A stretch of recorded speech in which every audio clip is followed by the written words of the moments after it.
I've talked before on building 3 non-negotiables into your eating plan, okay? Things that you absolutely will not give up that will help you stay on track. But I want to tie this into building preemptive cheats, or as I really like to call them, preemptive indulgences into your eating plan, okay? This can happen on a daily basis, this can happen on a weekly basis, or it can happen 2 to 3 times a week. So I'm someone who loves a lot of play into my eating. I like a lot of flexibility. I don't like hard and fast rules. They feel very restrictive and feel very triggering into getting into a scarcity and deprivation mindset. I want to always give myself the choice of having options, and if I choose not to have them because I truly don't want them, then that's cool, but at least the options are there. So I strongly recommend that rather than waiting and depriving yourself with no end in sight, or saying, I'm gonna stick to this plan hard and fast, and I'm gonna do it for 30 days straight, I don't think that's sustainable or livable for most of us. So I want you to pause. You could close your eyes if you want to, and take a minute and think about something that you really, really enjoy eating, and you're afraid you have to give up on a healthy eating plan, okay? So let's say it's ice cream. Let's say it's a cookie. Let's say it's, I don't know, a drink, right? And I want you to build that into your plan at least 1 to 3 times per week. Now here's the caveat, 'cause most people say, I can't eat 3 pieces of cake a week. I'm never gonna lose weight.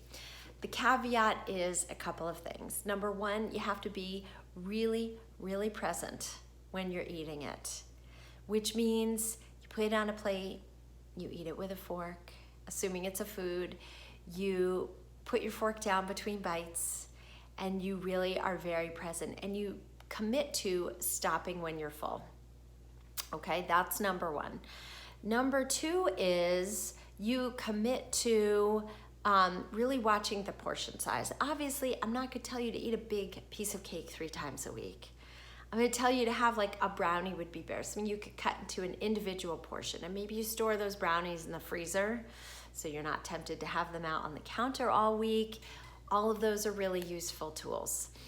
For me, another indulgence we love in our house, we have these Trader Joe's dark chocolate mini peanut butter cups. When I really, really, really want it, I will have one. I know that sounds crazy, and you probably think I'm a lunatic, but I would have one. I don't even have it every day. I don't think about it most days, okay? It's only if I'm really, really, really in the mood for it. So you have to be willing to honor that in yourself, okay? You give yourself the option, but if you don't want it, you don't have to have it. For me, usually at least 1 weekly cocktail is part of my jam. But again, I don't go crazy with it. I understand it's really an indulgence, and it's not gonna have a favorable effect on my body composition. In fact, 1 alcoholic drink can impact me and all of us for up to 4 days after we have it. So just bear these in mind.